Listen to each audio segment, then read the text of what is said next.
लोकसभा चुनावों के नतीजों के बाद जिस तरह से सियासी खबरें उड़ रही थी, अटकलें निकलकर सामने आ रही थी, जिसमें नेतृत्व को लेकर सवाल उठ रहे थे, लेकिन कल जब केशव प्रसाद मौर्य ने जेपी नड्डा से मुलाकात की, उसके बाद सरकार और संगठन को लेकर के जो भी एक तरह से कहीं असमंजस था वो बिल्कुल क्लियर हो गया। जिसके बाद एक बात बिल्कुल क्लियर है, यूपी में बॉस योगी ही है। 2027 में उनके नेतृत्व में ही चुनाव लड़ा जाएगा। एक रिपोर्ट आपको दिखाते हैं जो अभी तक सियासी गलियारों से खबर निकलकर सामने आई।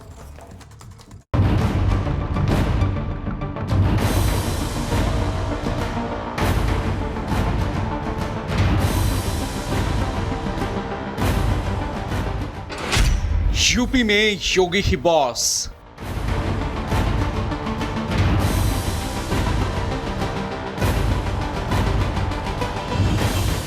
जी हां, यूपी में योगी ही बीजेपी के बॉस हैं और उनके नेतृत्व में ही 27 के विधानसभा चुनाव में बम्पर जीत की तैयारी है। योगी के दमखम पर, उनके उपलब्धियों पर, उनकी स्वीकार्यता पर बीजेपी आलाकमान को भरोसा है और केशव प्रसाद मौर्य और भूपेंद्र चौधरी के साथ कल दिल्ली में हुई बैठक में बीजेपी के राष्ट्रीय अध्यक्ष जेपी नड्डा ने सूत्रों के मुताबिक ये साफ कर दिया है कि यूपी में योगी ही सबसे ज्यादा लोकप्रिय हैं और उनकी स्वीकार्यता भी सबसे अधिक है। यानी यूपी में सीएम के चेहरे में ना तो कोई बदलाव हो रहा है और ना ही बीजेपी का शीर्ष नेतृत्व इस पर कोई विचार कर रहा है। बीते दिनों लखनऊ में चुनाव परिणामों को लेकर बीजेपी की समीक्षा बैठक हुई थी, जिसमें सभी नेताओं ने खुलकर अपने विचार रखे थे। एक तरफ सीएम योगी ने कार्यकर्ताओं के अति आत्मविश्वास को चुनाव परिणामों से जोड़ा था, तो वहीं केशव प्रसाद मौर्य ने संगठन और सरकार में दूरियों की तरफ इशारा किया था। कार्यकर्ताओं में निराशा और दर्द की बात की थी। भारतीय जनता पार्टी है तो जिले में हमारा महापौर भी है, जिला पंचायत अध्यक्ष भी है और ब्लॉक प्रमुख भी है, चेयरमैन भी है, पार्षद भी है। और अगर यहां पर कहीं कोई खरोंच आता है तो वहां उसके असर वहां पर भी पड़ने वाला है और इसीलिए अभी से इसकी तैयारी में जुटना होगा। एक एक व्यक्ति को जुटना पड़ेगा। संगठन सरकार से बड़ा है, बड़ा था, बड़ा रहेगा। सबसे तो जनप्रतिनिधि हमसे यही अपेक्षा है। हम पहले कुछ बनते क्या नहीं, इसे सभी कार्यकर्ताओं को मान सम्मान है, उनकी समस्याओं का सर्वोच्च प्राथमिकता के आधार पर समाधान करें। सियासी गलियारों में यूपी में बदलाव को लेकर चर्चाएं तेज हो रही थी और चुनाव के दौरान इंडी गठबंधन के नेताओं ने भी इसे लेकर भ्रम फैलाने की कोशिश की थी।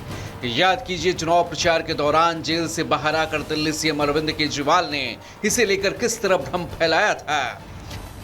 आदित्यनाथ जी को 2 महीने में हटा दिया जाएगा, इस पे अभी तक भाजपा के किसी नेता की टिप्पणी नहीं आई है।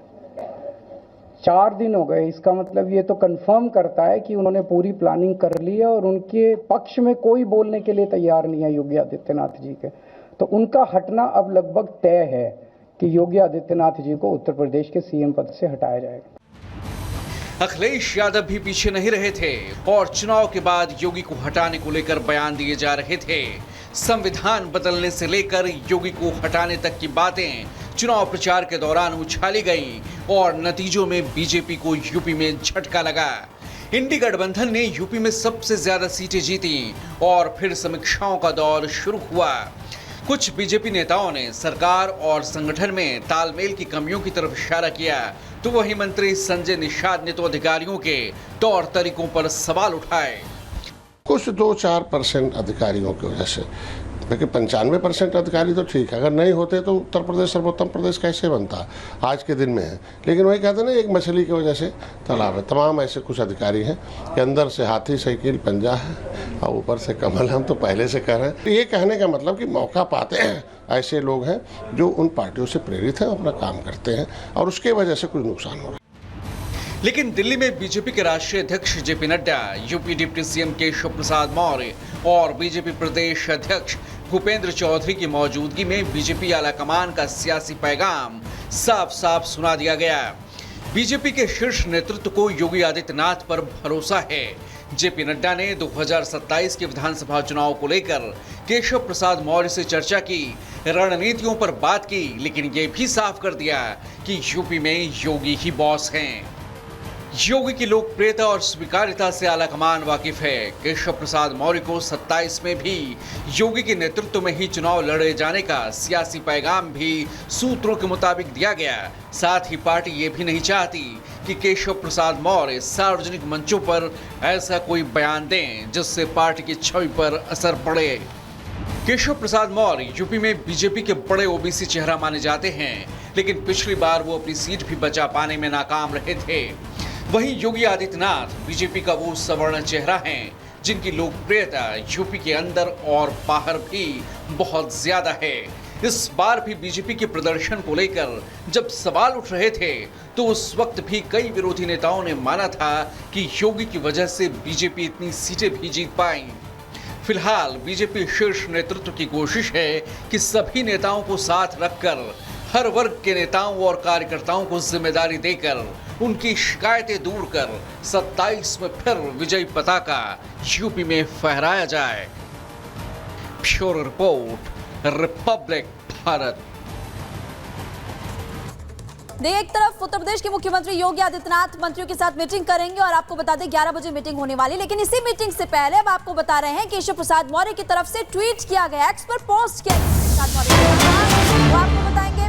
योगी आदित्यनाथ की बैठक से पहले केशव प्रसाद मौर्य का ट्वीट, और ट्वीट में वो कहते हुए नजर आए कि कार्यकर्ताओं का दर्द मेरा दर्द है, कार्यकर्ताओं का दर्द मेरा दर्द, ये बात कहते हुए केशव प्रसाद मौर्य नजर आए। और साथ ही उन्होंने ये भी कहा है कि साफ तौर पर संगठन सरकार से बड़ा है। एक तरफ जहां संगठन और सरकार में बेहतर तालमेल को लेकर मीटिंग हुई, आला कमान ने क्या निर्देश दिया वो आपको आगे बताएंगे, लेकिन केशव प्रसाद मौर्य कह रहे हैं कि कार्यकर्ता ही गौरव है, कार्यकर्ताओं का दर्द मेरा दर्द। श्वेता। और दो लगातार हमारे सहयोगी ग्राउंड पर बने हुए हैं। अजय हमारे साथ है, राघवेंद्र भी हमारे साथ है। अजय, आपके पास आते हुए ये मंथन जो पिछले दिनों चला, इसी बात को लेकर चला कि एक तरफ से कहा गया कि भाई कार्यकर्ताओं के दर्द को सरकार सुन नहीं रही है।